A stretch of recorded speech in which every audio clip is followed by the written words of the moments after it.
মুন্সিগঞ্জের গজারিয়া চেয়ারম্যান প্রার্থী আমিরুল ইসলাম ও মনসুর আহমেদ জিন্নাহ সমর্থকদের মধ্যে সংঘর্ষের ঘটনায় রাবার বুলেট নিক্ষেপ করেছে পুলিশ। এ সময় 2 পুলিশ সদস্য আহত হয়েছে। বিস্তারিত জানাতে মুন্সিগঞ্জ থেকে আমাদের সাথে যুক্ত হচ্ছেন সহকর্মী সুজন হায়দার জনি। সুজন, এই মুহূর্তে সেখানে কি পরিস্থিতি বিরাজ করছে জানাবেন?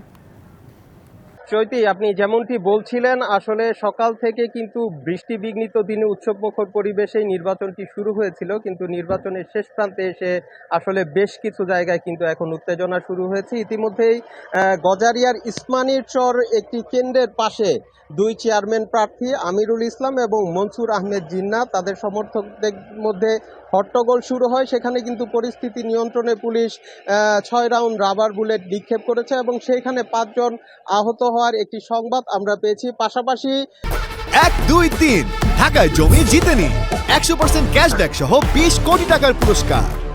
গজারিয়া উপজেলার হোসেন্দি বহুমুখী উচ্চ বিদ্যালয় কেন্দ্রে কিন্তু এখনো উত্তেজনা চলছে। এখানে আসলে যে আনারস প্রতীকের যে চেয়ারম্যান প্রার্থী আমিরুল ইসলাম, তার সমর্থকরা কিন্তু কেন্দ্র থেকে ব্যালট পেপার এবং সিল ছিনতাই করে নিয়ে যাওয়ার চেষ্টা করে। তখন কিন্তু আইন শৃঙ্খলা বাহিনীর সদস্যরা সেটি রুখে দেয় এবং এখানে কিন্তু এই মুহূর্তে বিপুল পরিমাণ আইন শৃঙ্খলা বাহিনীর সদস্যরা রয়েছেন এবং তারা পুরো কেন্দ্রটিকে ঘিরে রেখেছেন। তো এখন পর্যন্ত এই কেন্দ্রটিতে উত্তেজনা বিরাজ করছে। চৈতি, ধন্যবাদ আপনাকে।